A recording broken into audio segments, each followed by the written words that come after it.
So it's a nice rainy day over here, or drawing weather, as I like to say.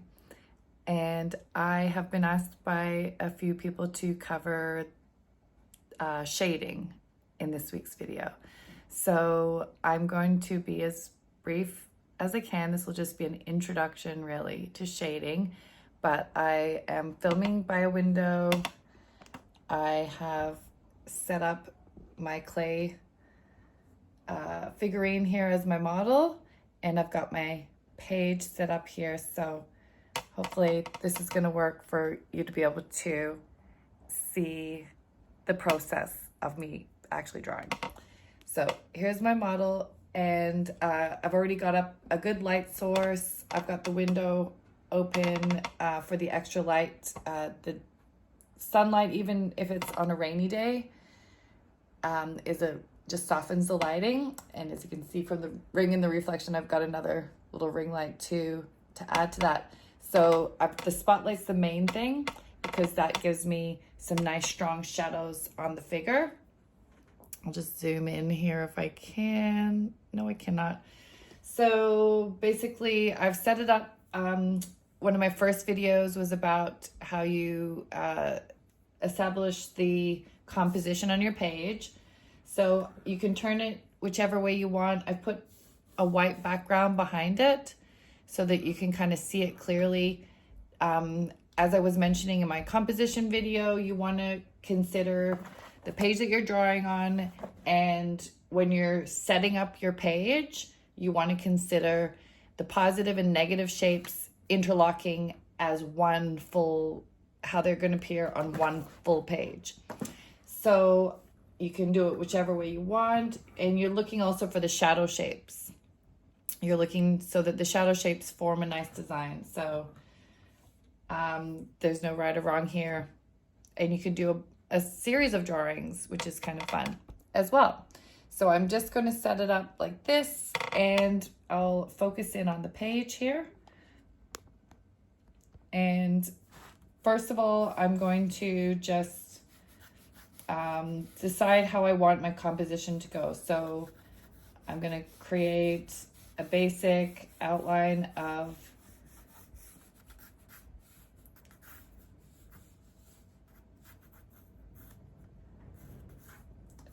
the shape. So as I mentioned in my composition video, you want to have at least one corner touching. Usually it looks nice to fill the page, or you can just do it floating in the middle to start. That's fine. But if you want to consider your composition, I personally have been doing this a while, and I sort of eyeball a lot. So I'm using my eyes to analyze the shadows and the lights and sort of blur my eyes so that, I'm sort of blurring my eyes so that I just consider the whole shape with the background in terms of shapes, shadows, and lights, and not in terms of linear thinking, naming, or thinking about what they actually are. I'm sort of diffusing my awareness, taking some deep breaths, getting present to be in that right frame of mind to see it in terms of just shapes, darks and lights. So with that in mind, I'm going to sort of start to block out my shape by carefully looking at the angles of the lines, not as I imagine them to be or think they are, but as I actually see them in front of me. And hopefully you can see that. I've got a B pencil. It's one of the darker ones, but I'm going to have to make this a little bit rough because to keep the video from being too long. So it's better to slow down and look first. What angle, what shape is that line? And then with some confidence, put it in. Then to sort of just be like, it kind of makes it look furry and like it just, the message is that you're very unsure, which is fine.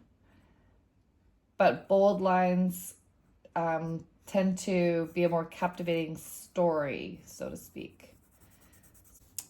Okay, so when I come to this area here, this is in shadow, and I'm just moving my pencil back and forth. Gosh, when I when I think too hard, I'm going out of lines. But if I just focus, I can go back and forth in a rhythmic pattern. And you can kind of see how I started out dark and then I opened up the lines again. This is also something that just takes practice, like most things with drawing. So please be patient with yourself when you're just starting out. That's really important to keep yourself going. Doing lines one after the other like that is another way. So there's back and forth without the pencil leaving the page, and then there's hatching. It's called hatching like this when you're just doing the lines like that. Or you can follow the line around and you just, it's like,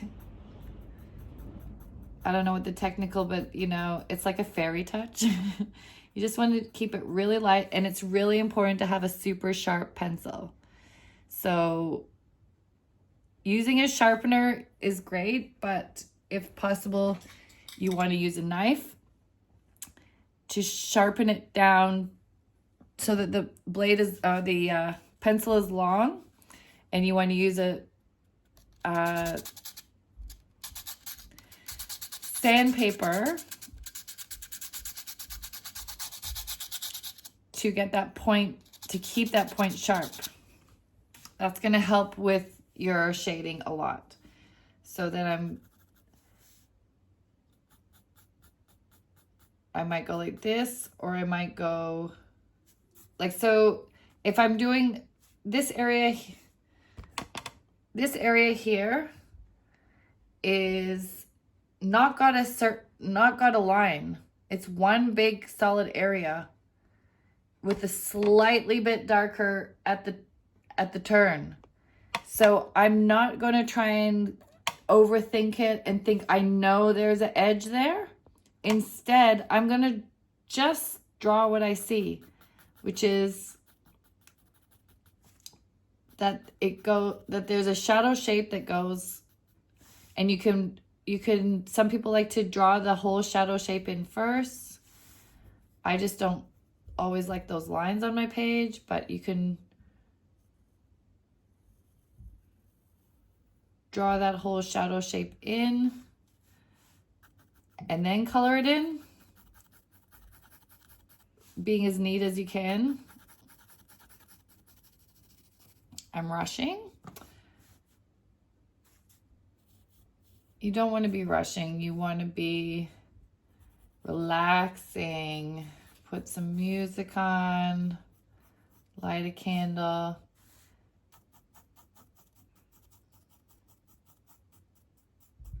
And really take your time to observe. You want to lose yourself in the moment.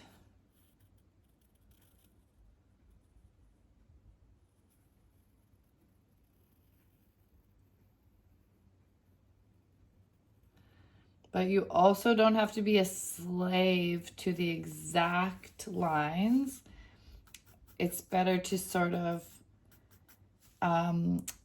give it your artistic license, give it your artistic touch, where you are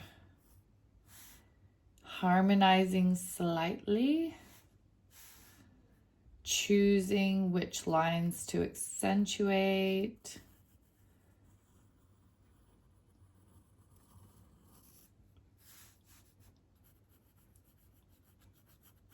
So that's where the other part of your brain comes online. Sometimes just knowing, like, I want it to still look like a person, but not letting that part of your brain take over and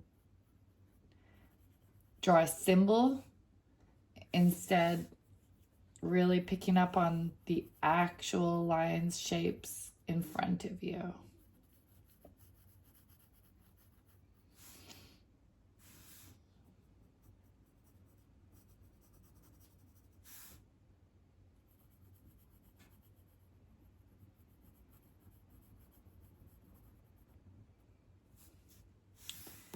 Oops.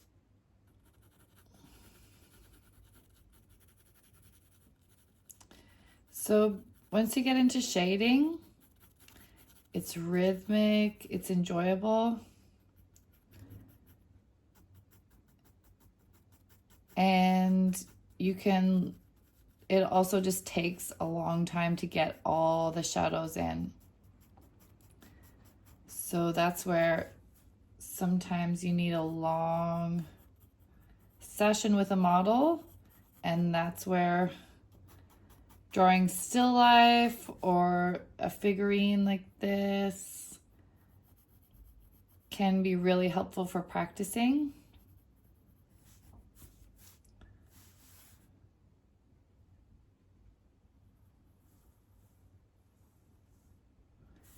Again, there's not really an edge there. There's just the figure and then the shadow behind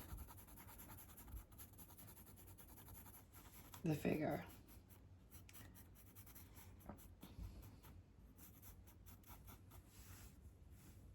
I'm checking to see if this makes sense, if this is gonna, I'm going a little bit ahead in my mind or with my pencil not touching to see if this is gonna make sense. So sometimes I do jump around just to make sure that this puzzle is gonna work. And because I want to be a little loose about what I'm saying, I don't want to just draw an outline of what I think or know the figure is. I want to get lost in the process of what I'm actually experiencing as I come at this, as I'm just present here.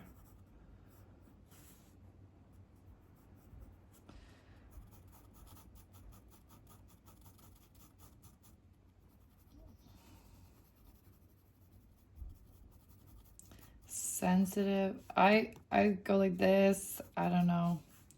This is a thing you kind of have to just practice till you find your groove. And personally, I like to always be experimenting too. Like I'm channeling, like I'm feeling my way along.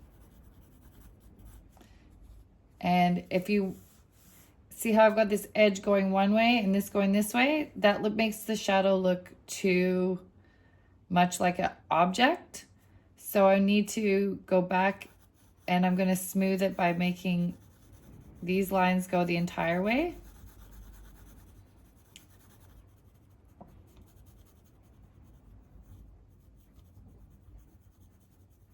Some people really like to make theirs more neat, perfect, exact, and some of us like it a little looser, suggestive, expressive, and there's not a right or wrong, and you really can't know ahead until you try some different ways, and different subjects are going to work better with different styles of approach. Okay, so with the dark light, with the strong light, it makes it a lot easier to pick out the shadow shapes.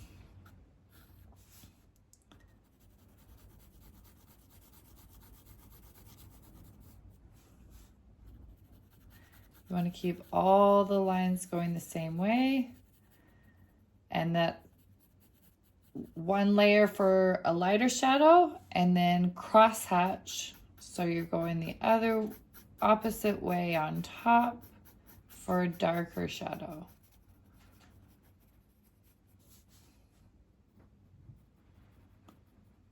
Really take care around the little corners like that so that you don't overdo them and don't miss them either.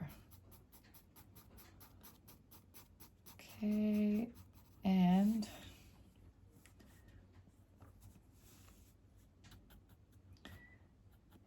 when you can sort of add in some of the nuance the details of the texture, like in the hair here, because it's clay, it's got some soft little shapes pressed in from the fingers that made it. My fingers. Then we kind of want to capture some of those because it helps to tell the story that this is made of clay, that there's texture here in the hair. And you can see already that less is more. This shadow is a lot darker than this one, whereas in the subject here, this is a little bit darker, but not quite as much of a difference. So I will come back in and maybe do another direction, come back again, or a slightly different direction. And then you can also go back and forth, but you have to be really careful. I'm using the tip. Once it starts to smudge, you'll get spots in here. I'll just show you so you can see what not to do. And making it uneven like that. So get the sandpaper out. Get yourself your point again, and be more careful. Use just the tip to cover the page appropriately. So that's a quick intro to shading. Any questions, please let me know in the comments. I would love to answer them and go into the details. And please just get your pencils and your cheap sketchbook out and try it out. Experiment, have fun. Bye.